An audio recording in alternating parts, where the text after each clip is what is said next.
Vienna is the largest city in Austria and serves as the country's political, cultural, and economic center. From 1440, the residence of the Habsburg dynasty, as well as the seat of the Holy Roman Empire, Vienna would become the capital of the Austrian Empire, and later the Austro-Hungarian Empire in the 19th century. Its long centuries of political dominance led to the construction of the many magnificent historical monuments that grace its streets and squares to this day. It also meant that Vienna became an important cultural center.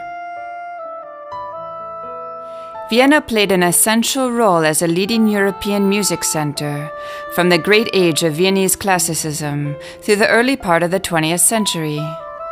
It also became one of Europe's foremost cities for the new architectural movements, such as Art Nouveau and Modernism, that characterized the first half of the 20th century. The historical center of Vienna is rich in architectural ensembles, including Baroque palaces and gardens, as well as the late 19th century Ringstrasse, or the Ring Road, lined with grand buildings, monuments, and parks. Its imperial flair was further enhanced by the numerous churches, mansions, and squares built during the Baroque era, as well as by the rich art collections gathered by wealthy rulers. The historical center of Vienna exhibits an important interchange of human values in terms of developments in architecture, town planning, and landscape design. The spatial organization, as well as the density and quality of the historical buildings, bear testimony to the city's socio-economic and cultural development. Vienna is an outstanding example of a city that illustrates, in its urban pattern and individual buildings, significant stages in human history, including three major developments: the medieval, Baroque, and the late 19th century Gründerzeit movement. The historical center of the city has an imperial design in its layout and individual monuments, and has thus become a symbol of the grandeur of Austrian history. The Pestsaula, or plague column in Graben Street, is one of the most well-known and prominent pieces of sculpture in the city. Inaugurated in 1693, the monument was actually the work of several different architects, yet its homogeneous style remains emblematic of the high Baroque typical of Vienna.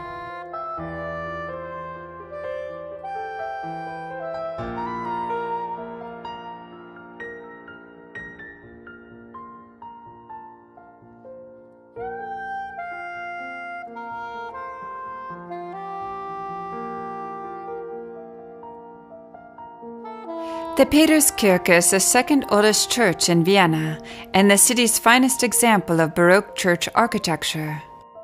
It is thought to occupy the oldest Christian sacred site in Vienna, as a church has stood here since the second half of the 4th century. According to legend, Charlemagne founded a larger church here in 792. The present St. Peter's Church was constructed by Gabriel Montani from 1702 to 1708. Johann Lucas van Hildebrand, the noted architect of the Belvedere Palace, completed the building in 1732. The new church was the first dome structure in Baroque Vienna. The present design reflects the architecture of its namesake, St. Peter's Basilica in Rome. Due to the limited space available, it was built in a very compact form, with its oval interior housing an astonishing amount of space. The pale yellow and white facade features flanking towers that turn slightly inward, turrets said to be inspired by the tents pitched by the Turks during the siege of 1683, and a fine portal. The historic Rathaus, Vienna City Hall, is one of the most notable examples of the neo-Gothic style in Central Europe.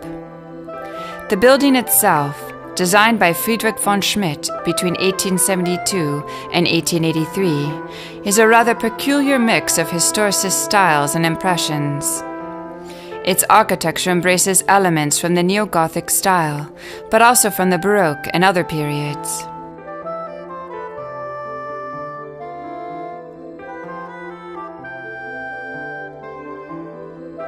The central tower is the most impressive part of the building. 105 meters high and inspired by the town halls of Flemish and northern German cities. The total size of the Rathaus area is 130,000 square meters, but the building itself covers only some 20,000 square meters. The rest is occupied by a square and a park, the Rathauspark. The Rathaus, to add a few more interesting details, is 152 meters long and 127 meters wide. This enormous building has 1,575 rooms and more than 2,000 windows. Its style is emblematic of the Viennese Gründerzeit movement.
During the era of Emperor Francis Joseph I, the desire for democratic government remained a dream, although constitutional government was restored in 1860.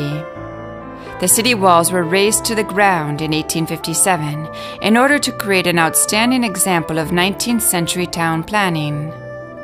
With the emerging ambitions of the haute bourgeoisie, the new plan became a major construction site for an impressive number of buildings, including the university, museums, large private construction, the town hall, and theaters. This movement is characterized as the Gründerzeit, the constructor period. Broadly put, the Gründerzeit refers to the economic phase in 19th century Germany and Austria, before the great stock market crash of 1873.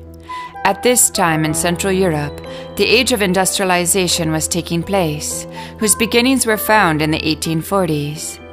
The age of economic boom meant that citizens, and in particular the growing upper middle class, increasingly influenced cultural development. Industrialization also posed aesthetic challenges, above all in the fields of architecture and craftsmanship.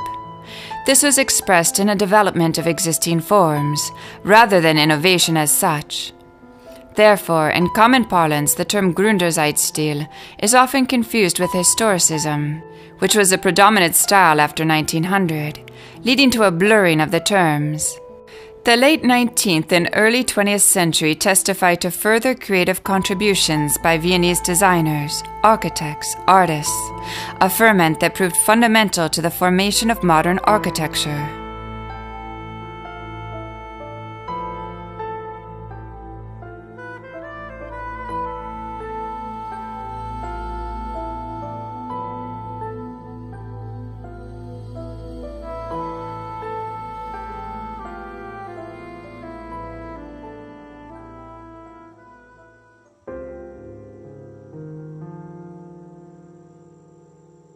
Many events take place throughout the year, either in the City Hall itself or on the City Hall Square. In December, the square in front of the Rathaus transforms into an idyllic Christmas market, and then in January into the Vienna skating rink, an ice skating rink in the magnificent setting of Vienna's Imperial Center.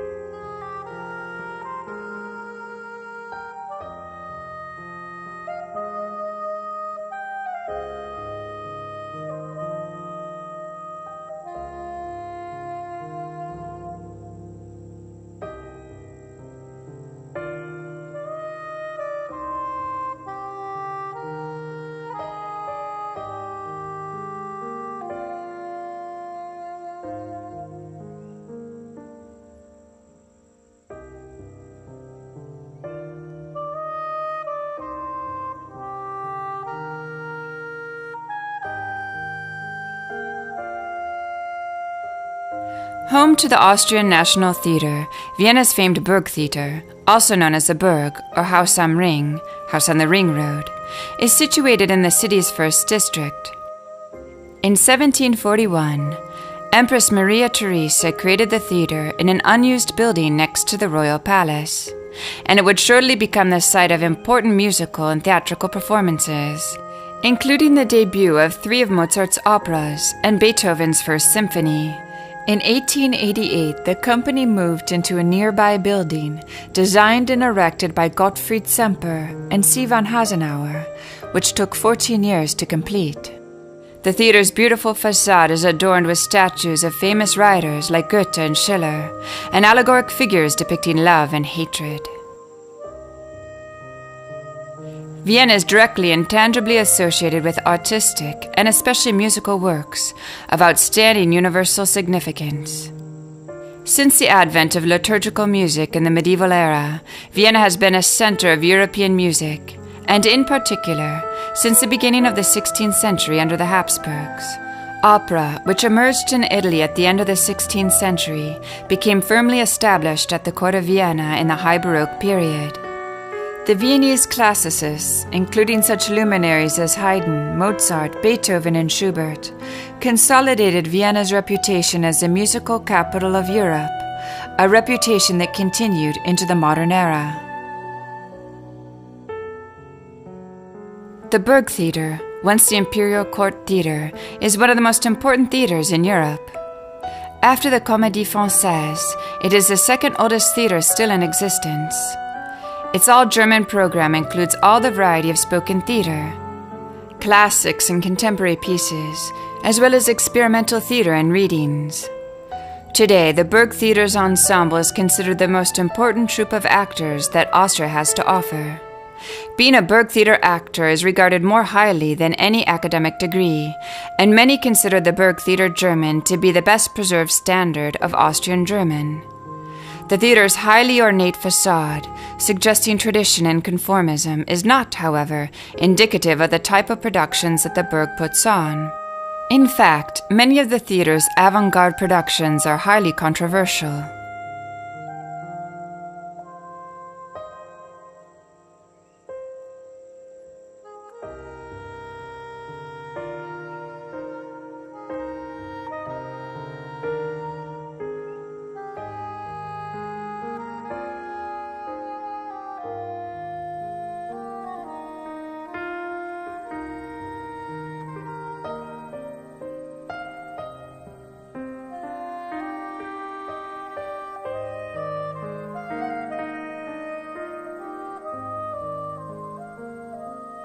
Located in the very heart of Vienna, St. Stephen's Cathedral soars into the sky, a Romanesque and Gothic-style masterpiece that is sure to impress.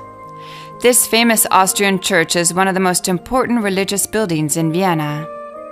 It is known in German as the Stephansdom, and the square it graces the Stephansplatz, which is also Vienna's most centrally located square.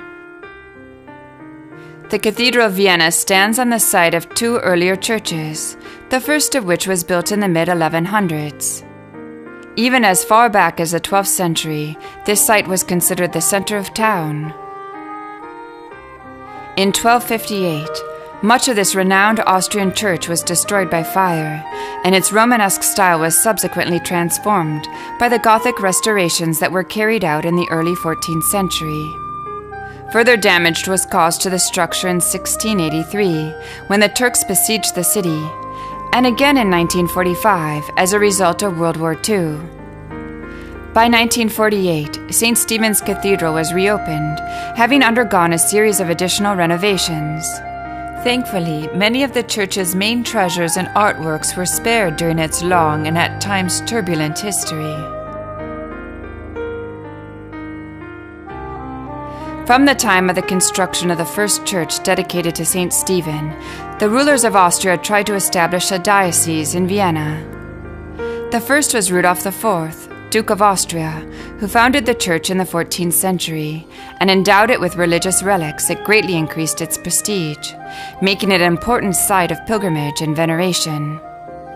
Vienna began to grow in importance in the late 12th and 13th centuries, becoming, after Cologne, one of the largest cities of the German Empire. The Church of St. Stephen was elevated to the status of independent bishopric in 1469, and subsequently archbishopric in 1718.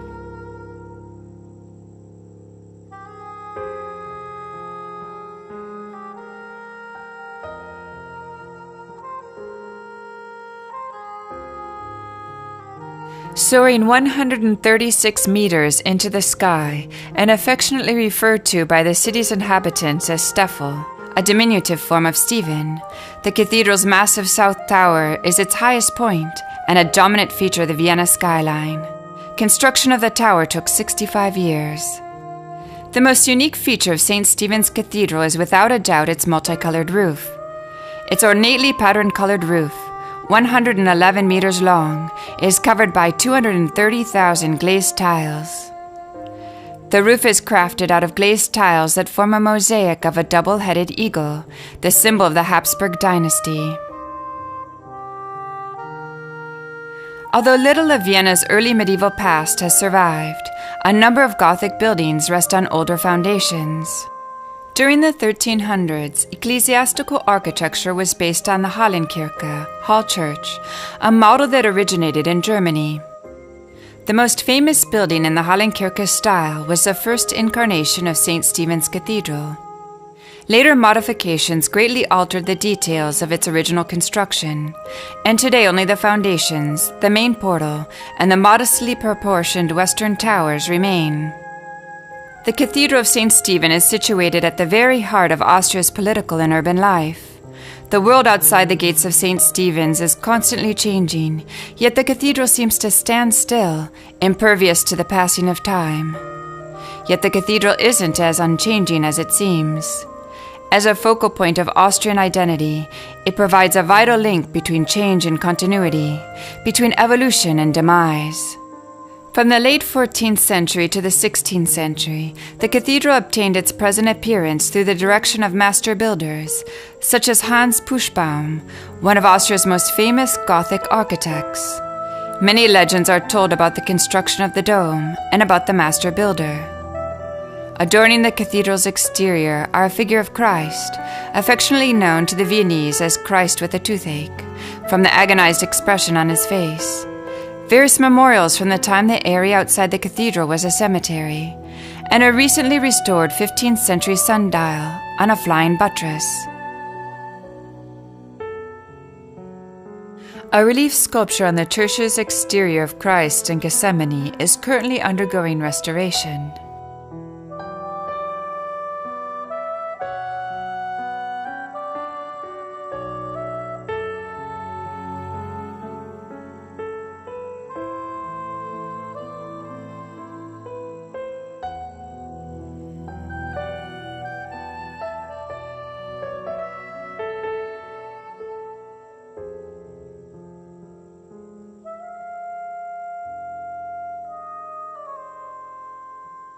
St. Stephen's Cathedral is the most important religious building in the city, as well as one of the greatest Gothic structures in Europe. Because of fire, sieges, and bombardment, it has been in a state of almost continuous expansion, restoration, and repair since its original construction in the 12th century.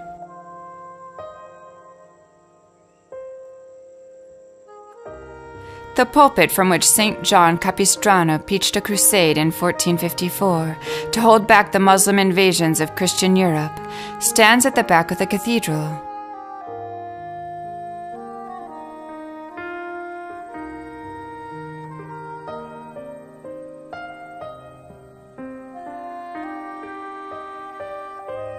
The Heldenplatz is the outer square of the Hofburg. It was built under the reign of Emperor Francis Joseph as part of what was to become the Kaiserforum, the Imperial Forum, which, however, was never completed. More than a square, the Heldenplatz is one of Austria's symbols of national identity. The Hofburg Palace was a preferred winter residence for the mighty Habsburg emperors. After the fall of the Holy Roman Empire and the rise of the Austro-Hungarian Empire, the Emperor of Austria assumed control of the palace, which would serve as the Emperor of Austria's residence until 1918. This glorious edifice looms large right in the heart of Vienna. The palace complex is imposing in size, having been modified and almost constantly expanded after the first building was erected in 1279. It is almost a small city in itself, offering curious visitors plenty to explore. Many notable architects and engineers had a hand in the palace's expansions. Among the list of renowned architects were the von Erlachs, master Baroque designers. Their work is also on display at the majestic Schönbrunn Palace in the outskirts of Vienna, which was the summertime imperial residence of the Habsburgs.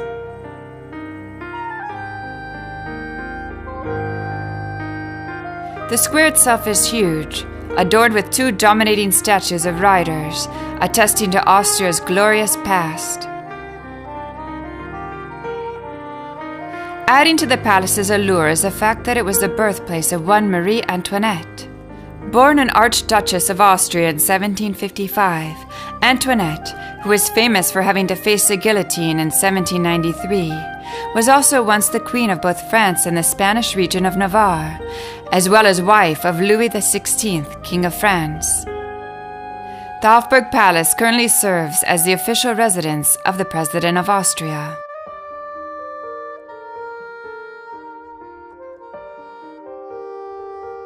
The Heldenplatz is bordered to the southeast by the Neue Hofburg and to the southwest by the Ringstrasse or Ring Road, from which it is separated by the Ausserisburg Tor, Outer Castle Gate.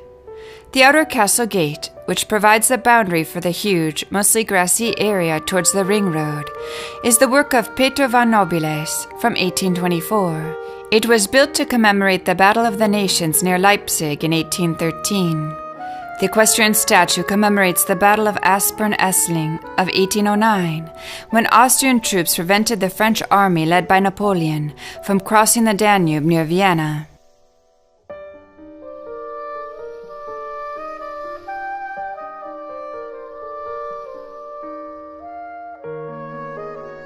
In der Burg is the largest enclosed square of the Hofburg Palace complex. The square is surrounded by Baroque buildings with an oversized statue of Emperor Franz in the center.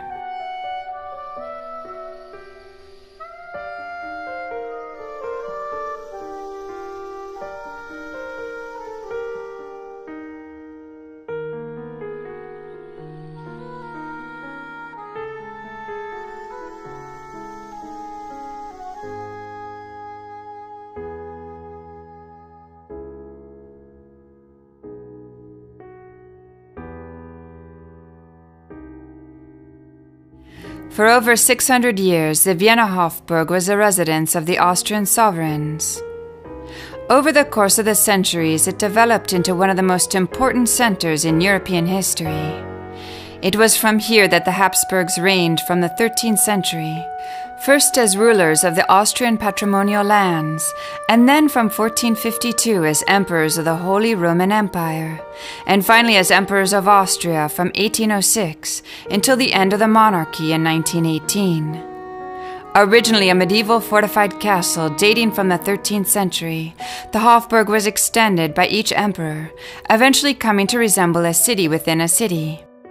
The sprawling asymmetrical complex, which extends over 240 square meters, consists of 18 wings, 19 courtyards, and 2,600 rooms, in which nearly 5,000 people still work and live today. Until 1918, the extensive palatial complex at the heart of Vienna was the political center of the monarchy. Maria Theresienplatz is a large square, as well as one of Vienna's most popular tourist sites. In the center of the square stands a large statue depicting Empress Maria Theresa, for whom the square was named.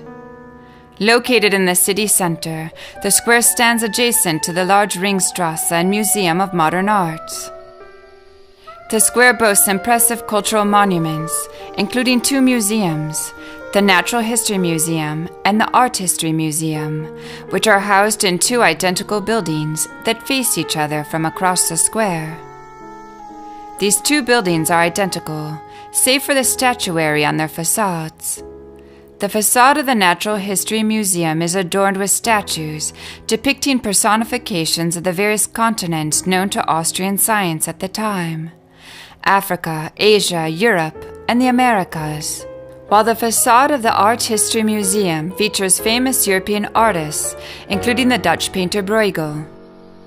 The Kunsthistorisches Museum has a magnificent collection, including some very famous works by the Northern European masters, such as Bruegel's Tower of Babel, as well as an extensive collection of ancient world art.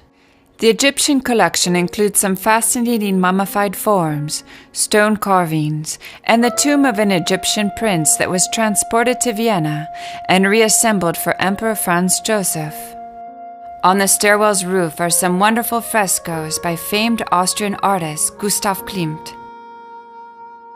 The two museums are tourist must-sees, impressive with their facades, brilliant architecture, and spectacular art collections.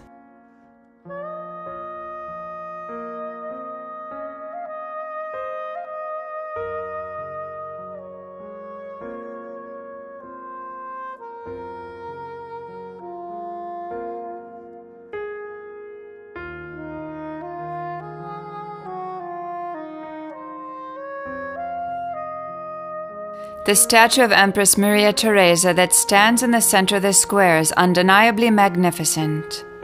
Maria Theresa was the last of the Habsburg line and the only woman to rule the empire. She began her 40-year reign when her father, Emperor Charles VI, died in October 1740. Charles VI had paved the way for her ascension with a pragmatic sanction of 1713, as the Habsburg lands were bound by Salic law, which prevented female succession. Maria Theresa was considered to be one of the most competent rulers and brought harmony to the Habsburg monarchy. She was very much involved with the implementation of financial and educational reforms, the development of agriculture, and the reorganization of the army.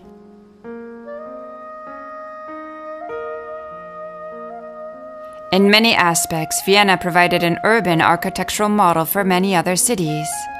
This was particularly the case in the development of Baroque architecture. Other cities have considered it a question of prestige to be regarded as Little Viennas.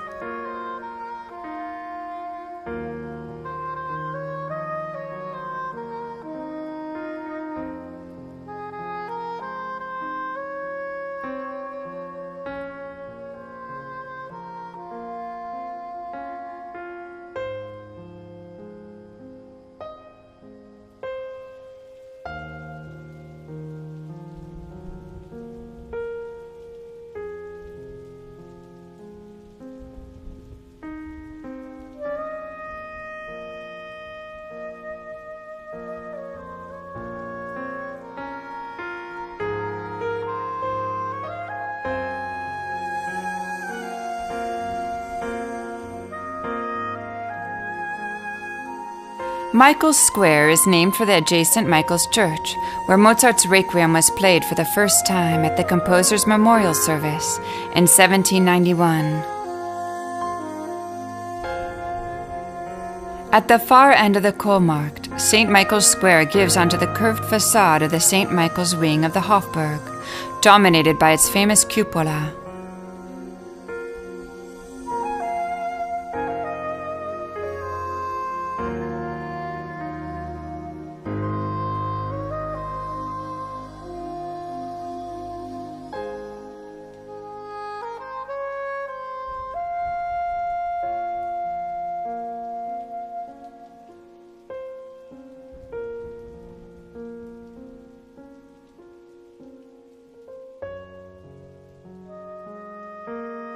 The big Michaeler Tor, or gate, at the Michaeler Platz is beautifully decorated with imposing statues and serves as the entrance to the Hofburg Palace complex.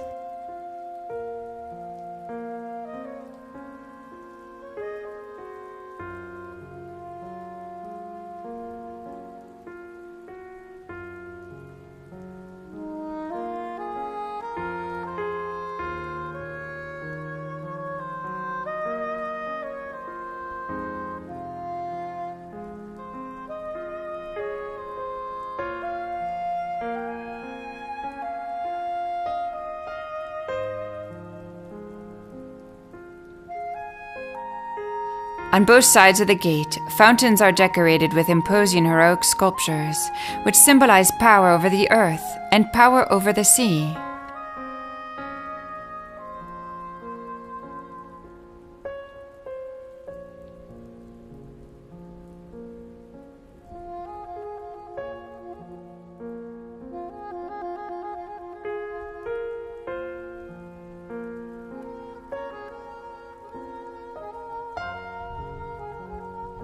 Archaeological evidence has shown that the site of Vienna had a Celtic settlement when the Romans extended their control into the Danube region in the 1st century CE. The meandering Danube formed the limes of the Roman Empire, the border to Germania Libera, influencing later urban development until modern times. Traces of the Roman camp are still visible in the medieval urban fabric of the historic town center, and actual ruins can be seen in the ground of the St. Michael's Square.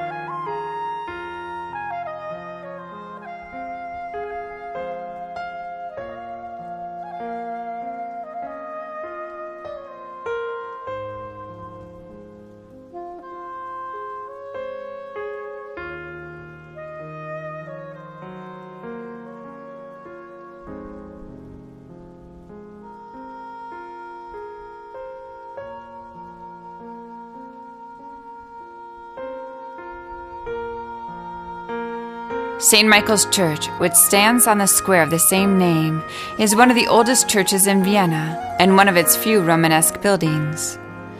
This church, located next to the Michaeler wing of the Hofburg, once served as the parish church of the Imperial court. Dating originally from the first half of the 13th century, it was dedicated to the Archangel Michael. Over its long history, spanning more than 8 centuries, this church has incorporated a medley of architectonic styles.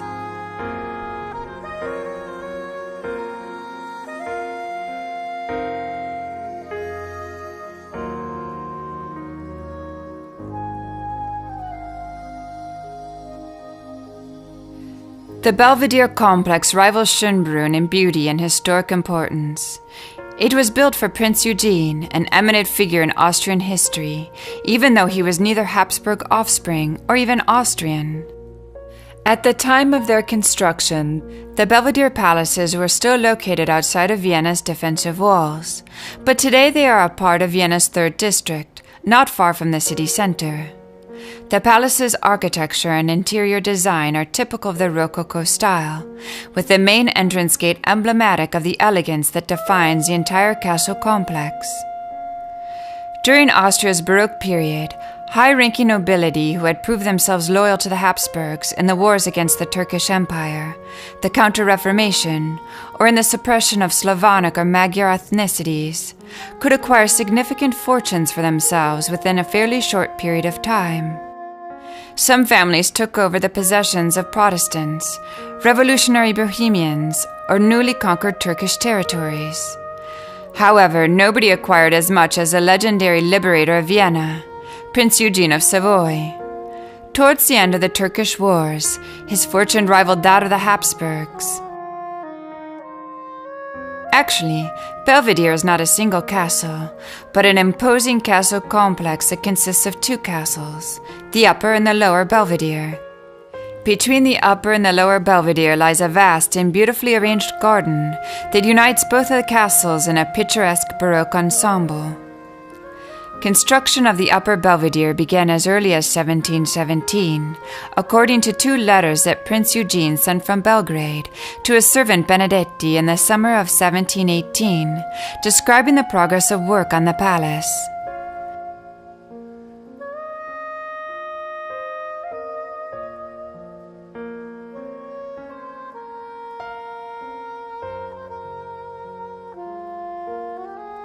After the death of Prince Eugene, the estate was purchased by the Empress Maria Theresa, who converted the complex into the Imperial Picture Gallery in 1776.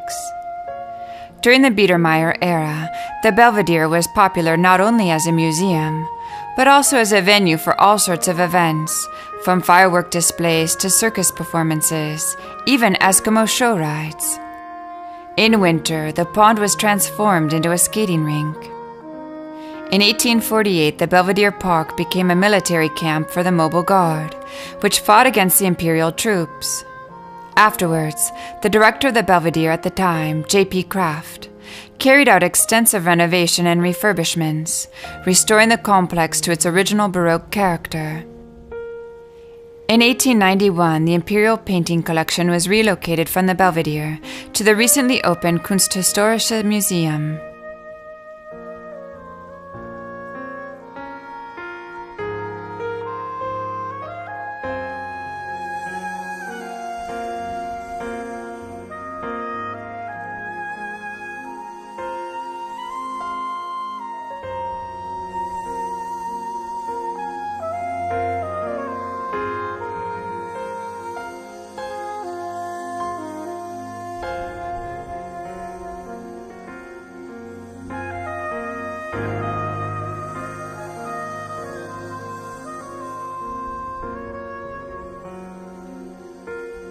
The Upper Belvedere underwent a period of reconstruction and modernization beginning in 1897, based on plans by the architect E. von Förster and commissioned by the Austrian Crown Prince Franz Ferdinand, so that the imperial family was able to reside there from 1899. After the Crown Prince and his wife were assassinated in Sarajevo, the palace stood empty. In 1919, the Belvedere passed into the ownership of the Republic of Austria and was adapted as a museum.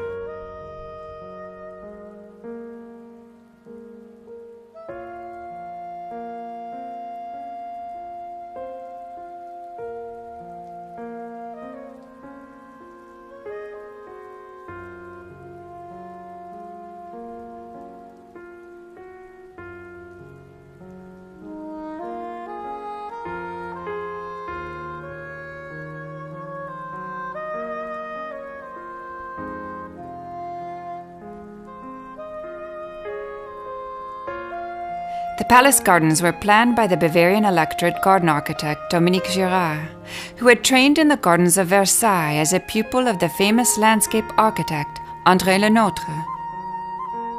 Starting at the lower Belvedere, the Baroque garden layout unfolds in strict symmetry along a central axis, culminating in the magnificent building of the Upper Belvedere.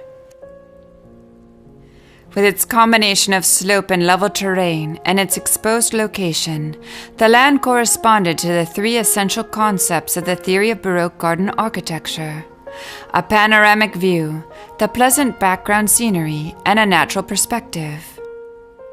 The whole concept accords with the French model, with geometrically arranged trees and hedges, sculpture, and fountains and cascades.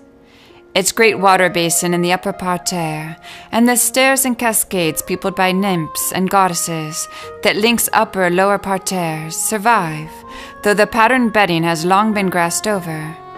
It is currently being restored.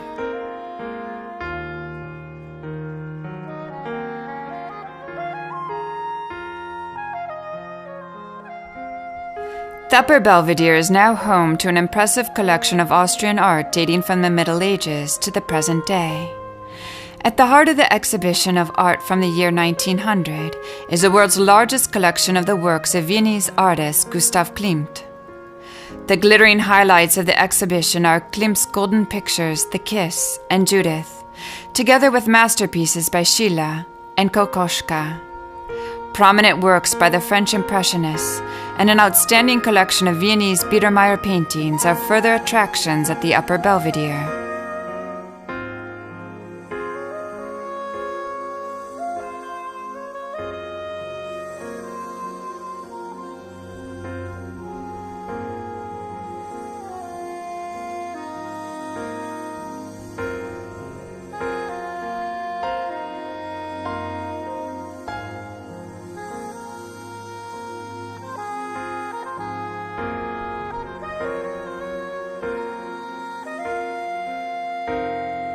The entrance of the Upper Belvedere is through the Sala Terrena, or ground floor hall, dominated by four mighty Atlas pillars supporting the room's richly stuccoed ceiling vaulting.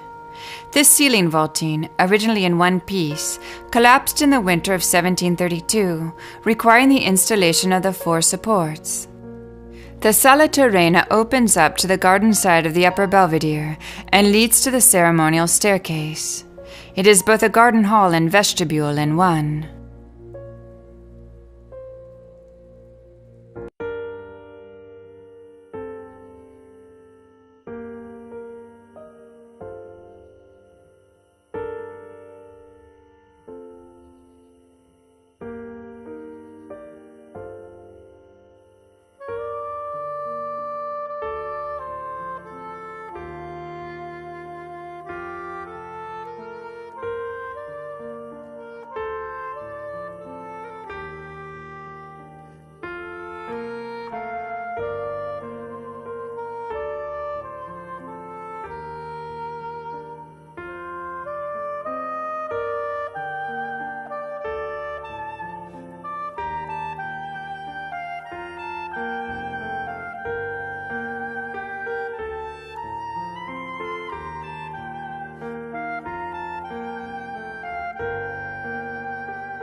Vienna's most elegant shopping street leads from Stephansplatz to the Staatsoper on the Ring and ends at the Karlsplatz. Since 1974, it has been a pedestrian area as far as the Wolfischgasse, lined with lime trees, sidewalk cafes, traditional and fashionable shops, elegant boutiques, and busy shopping arcades. The street is named after the southern state of Carinthia, and seen from the Stephansdom, it runs in a southerly direction.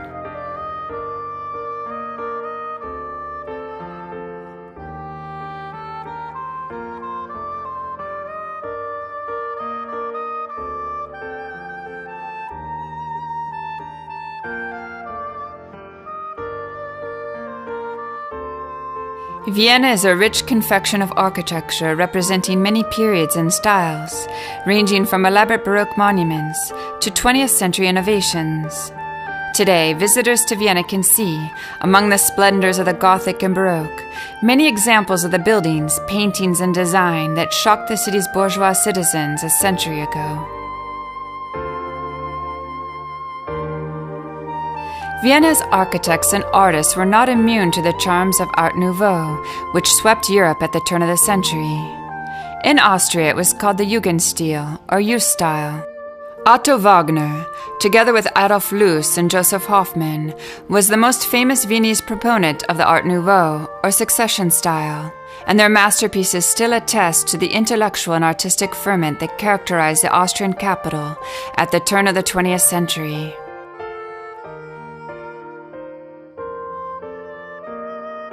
Architecture from the past inspires the architects of tomorrow. Harmony between old and new, a contrast of styles and materials, unity of form, all of these define modern Viennese architecture.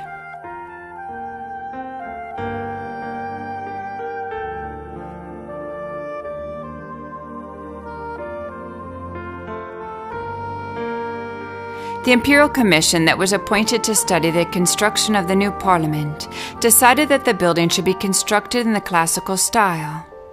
The proponents of the classical style argued that the classical Greek architecture was the appropriate model for the Austrian parliament, since it evoked the ideals of ancient Greek philosophy, including that of democracy.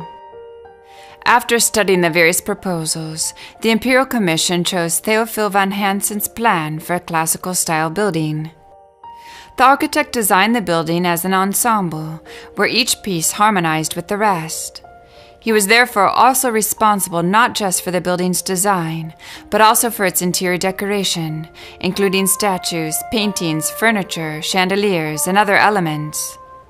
The Parliament building has over 100 rooms spread out over an area of 13,500 square meters.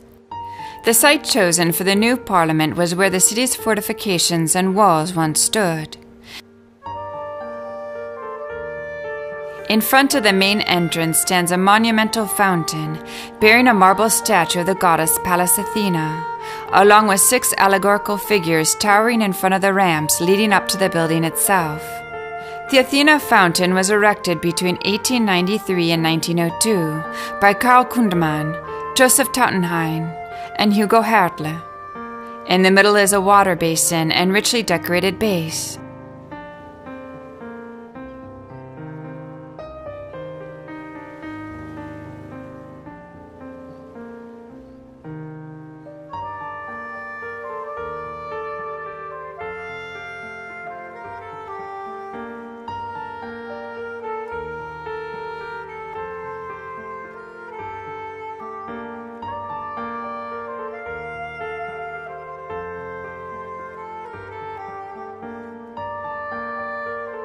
From the outside, the Austrian Parliament resembles a well-structured palace, symmetrically adorned with statues and mosaics.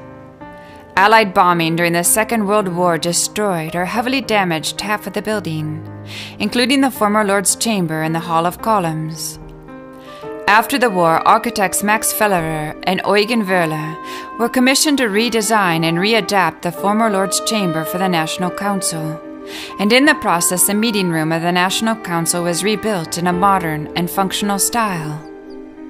Work on the National Council chamber was completed in 1956.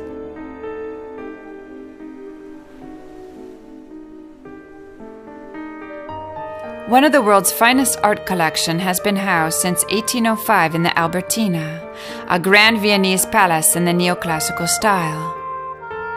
In 1794, Duke Albert received the palace as a gift from Emperor Franz II, and in 1802 he contracted Belgian architect Louis de Montelier to add a wing of staterooms.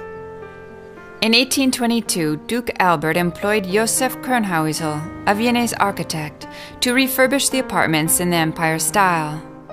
A massive equestrian statue of Archduke Albrecht was added to the building in the 19th century. Albrecht was a victorious general in the Austrian-Prussian War of 1866, which resulted in Austria's exclusion from the German Federation and opened the way for Prussia to unite a new Germany under its rule.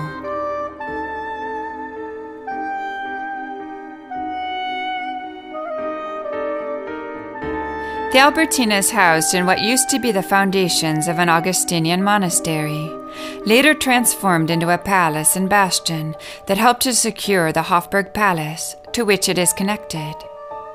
The palace takes its name from the collection's founder, Duke Albert of Saxe-Teschen, a son-in-law of Austrian Empress Maria Theresa.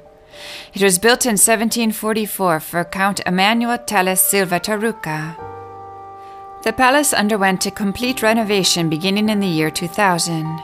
The facades were returned to their original appearance, the historical state apartments were fully restored, and the Danubius fountain was reactivated. 4 state-of-the-art exhibition rooms were created. Today, the Albertina boasts one of the largest collections of graphic arts in the world, with approximately 50,000 drawings, etchings, and watercolors, as well as over 1.5 million printed works by a number of important artists from the Gothic to the modern period.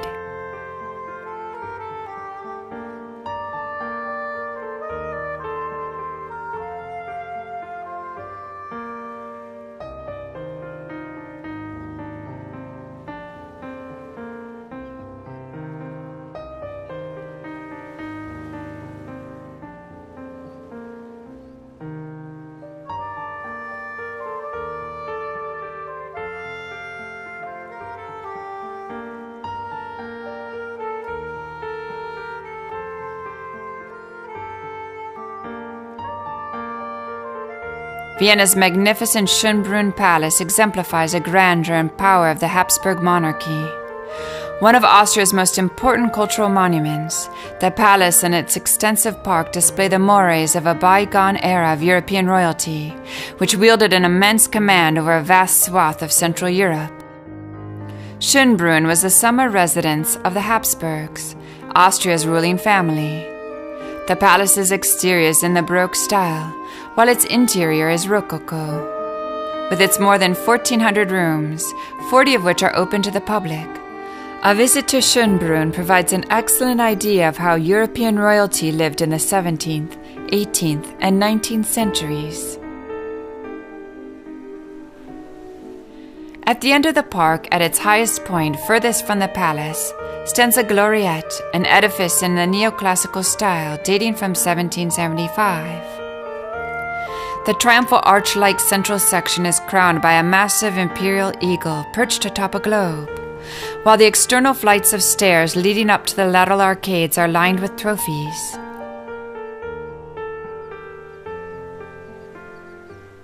The Neptune Fountain in the Palace Park was constructed at the foot of the hill with the gloriette at its crest. The Neptune Fountain was erected as a crowning element of the Grand Parterre in 1776. With its long and momentous history, the Imperial Palace complex of Schönbrunn is one of Austria's most important cultural monuments. The palace and its ancillary buildings are set in a large park, adorned with magnificent gardens, fountains, statues, and architectural features. The name Schönbrunn, meaning beautiful well, refers to an artesian well on the grounds from which water was drunk by the court. The site was classified a UNESCO World Cultural Heritage Site in 1996. The Austrian capital of Vienna embraces all the traditions of a great European city.